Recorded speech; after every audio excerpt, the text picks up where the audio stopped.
Hind friends, मेरा नाम है महादेव सिंह। आप सभी का मेरे यूट्यूब चैनल पर एक बार फिर से स्वागत है। आप सभी को बता दूं सबसे पहले कि मैं खुद एसएससी जीडी में सिलेक्टेड हूं और एक बार फाइनल मेरिट में भी रहा हूं। उससे पहले जो मेरा पहला एग्ज़ाम था 12th करने के बाद में, उसमें मैं एसएससी जीडी में फाइनल मेरिट में रह गया था। उसके बाद मैंने जिस वैकेंसी में फाइनल मेरिट में रहा था उसमें मैंने एक बहुत बड़ी गलती करी थी।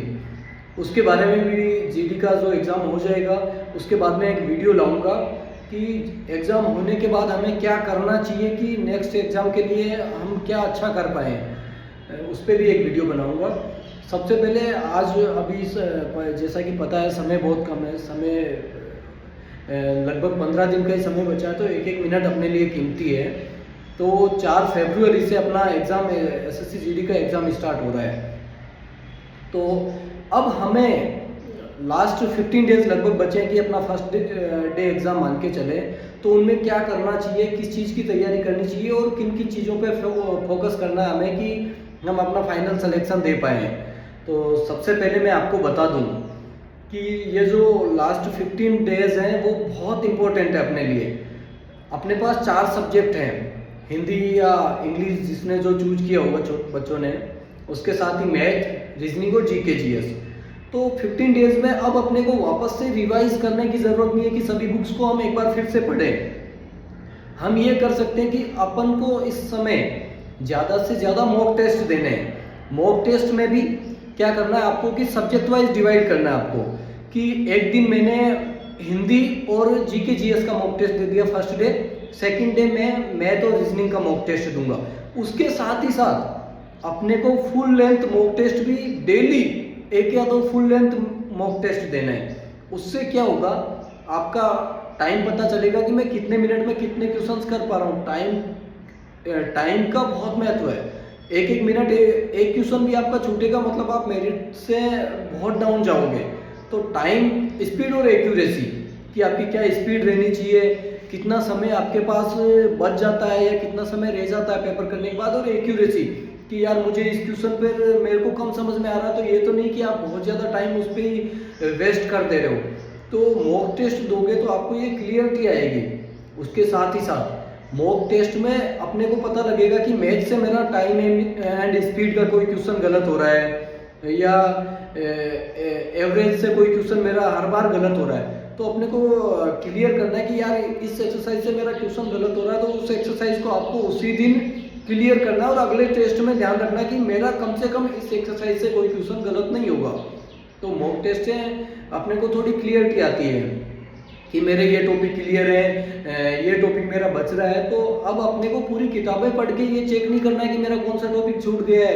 हमें क्या करना है कि मॉक टेस्ट देना, जो क्वेश्चन गलत हो रहा है उसी टॉपिक को एक बार फिर से पढ़ना है। समय बहुत कम है।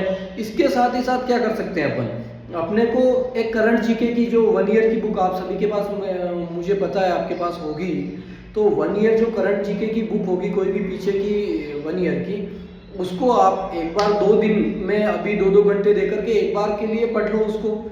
और जब एग्जाम रहे, मान लो 4 तारीख को आपका एग्जाम है, तो 1 और 2 तारीख को 2-2, 3-3 घंटे वही लगा करके एक बार फिर से रिवाइज कर लो। करंट बहुत इंपॉर्टेंट रहेगा आपके लिए।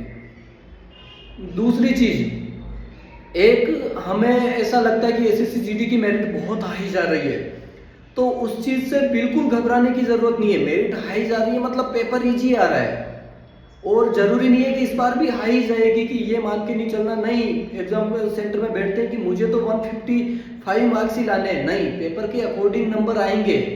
पेपर टफ रहा तो उतने नंबर नहीं ला पाओगे, स्वाभाविक सी बात है, कोई नहीं ला पाएगा। तो बिल्कुल भी कोई पेपर टफ आ जाए तो घबराने की बिल्कुल जरूरत नहीं है आपको कि अरे यार मेरे तो पेपर टफ आ गया है, अब मैं क्या करूँगा। नॉर्मलाइजेशन होगा और पेपर इजी आएगा तो ही मेरिट हाई जाएगी। तो डिप्रेशन नहीं लाना है, कुछ भी पहले से डिसाइड नहीं होना है कि मेरे को तो इतने नंबर लाने ही लाने हैं, नहीं तो ये हो जाएगा। नहीं, कोई घबराने की जरूरत नहीं है। मेरिट कम भी जाएगी अगर पेपर टफ आया, तो उस चीज़ को तो बिल्कुल दिमाग से निकाल दो कि मेरिट बहुत टफ जाएगी, मेरे को तो इतने नंबर लाने ही लाने हैं। बिल्कुल चिंता करने की ज़रूरत नहीं है आपको। और आप समझ ही गए होंगे क्या क्या आपको पढ़ना है। चारों सब्जेक्ट के daily full length mock test भी तो आप और सब्जेक्ट वाइज डेली 2-2 सब्जेक्ट बात करके टेस्ट दो। बहुत कम समय बचा है, मॉक टेस्ट बहुत ज़्यादा इंपॉर्टेंट होने वाला है। और इसके साथ ही मैं एक नया वीडियो भी लाऊंगा कि जिसमें पेपर वाले दिन आपको किस तरह से पेपर सोल्व करना है जिससे आपका टाइम बचे, एक्यूरेसी आपकी अच्छी आए और स्पीड भी बनी रहे। उस पर भी मैं 1 या 2 दिन में वीडियो लेके आऊँगा, आप उसको ज़रूर देखो। चैनल को शेयर कर दो व्हाट्सएप स्टडी ग्रुप्स में और सब्सक्राइब कर दो, जुड़े रहो मुझसे। सभी स्टडी संबंधित या फोर्स संबंधित जो भी कोई वैकेंसी आएगी उससे सबसे पहले आपको और बिल्कुल करेक्ट न्यूज़ मिलेगी आपको। बहुत बहुत धन्यवाद। जय हिंद, जय भारत।